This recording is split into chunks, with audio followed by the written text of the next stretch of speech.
everyone, and welcome to the first in our series of music theory mini lessons. For this video, we'll be covering the basics of staff notation, as well as how to read notes on the staff.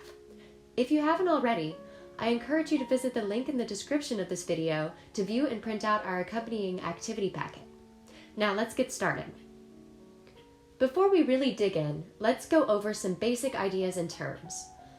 Pitch is a term that means how high or low a sound is. In music, we use the musical alphabet to name pitches, and these named pitches are called notes. The musical alphabet has 7 letters: A, B, C, D, E, F, and G. Once you reach G, the musical alphabet loops back around to A and starts over again. This goes on and on, creating a pattern. Let's visualize this pattern of notes on a piano keyboard. Even if piano is not your instrument, being able to visualize the musical alphabet on a keyboard can be really helpful for learning and understanding music theory. If you aren't familiar with notes on the keyboard or want to refresh your memory, check out the link in the description to that video after you finish watching this one. Now let's get on to reading and writing these notes. To read and write music, we use a special system of notation using something called the musical staff.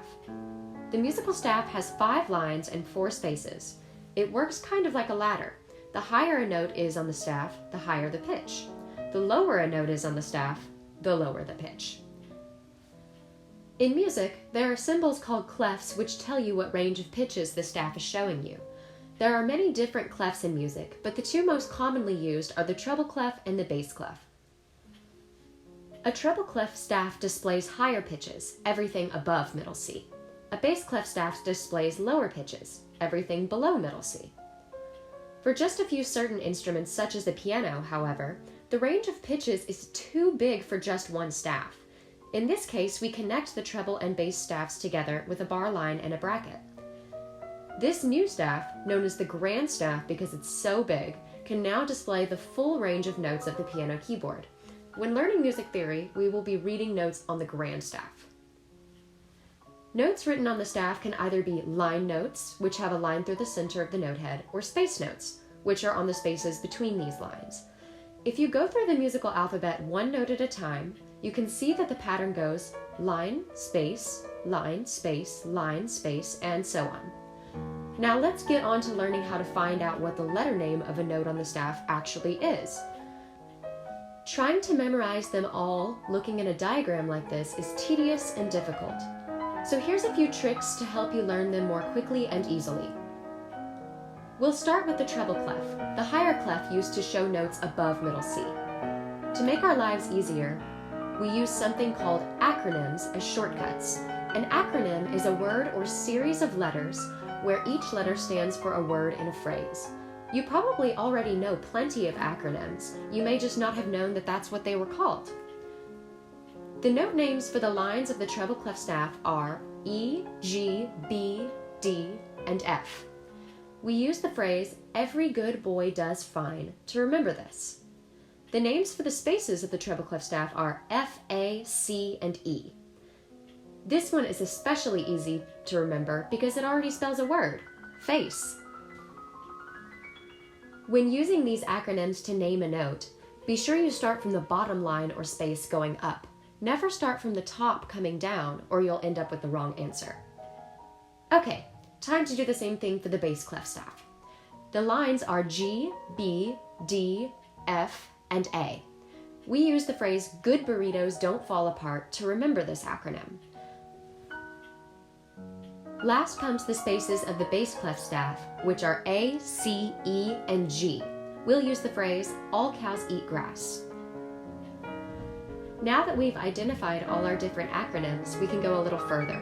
Narrowing down our memorization to 4 acronyms certainly helps, but it can still be confusing at first to remember which acronym goes with which lines or spaces or treble clef or bass clef.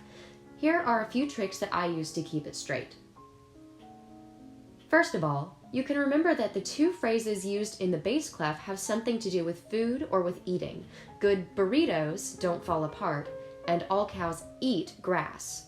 The 2 remaining acronyms that have nothing to do with food or eating go with the treble clef. Beyond that, Don't forget that each staff has exactly 5 lines and 4 spaces. All cows eat grass, and face could not be used for the lines because they're only 4 letters long. The same thing for good burritos don't fall apart and every good boy does fine. They can't be used for the spaces because there are too many letters. Alright, so now the last thing we have to do is deal with the spaces in between the bass and treble clef staffs. We can see that the bass clef staff ends on A and the treble clef staff begins with E, which means we're missing 3 alphabet letters, B, C, and D. Now I want you to picture for a minute that there is one more line on our grand staff going right through the middle. This imaginary 11th line is the line for middle C. However, when notating on the grand staff, they use a short line known as a ledger line. That way, they can leave a bigger space in between the 2 staffs, which makes it easier to read. Now we can fill in B, which is 1 step below middle C, and D, which is 1 step above. Filling in these notes finally completes our alphabet pattern. Unfortunately, there is no acronym used to remember these 3 notes, so you'll just have to memorize these 3. That's it for this video. Thanks so much for watching, and we hope to see you in the next one.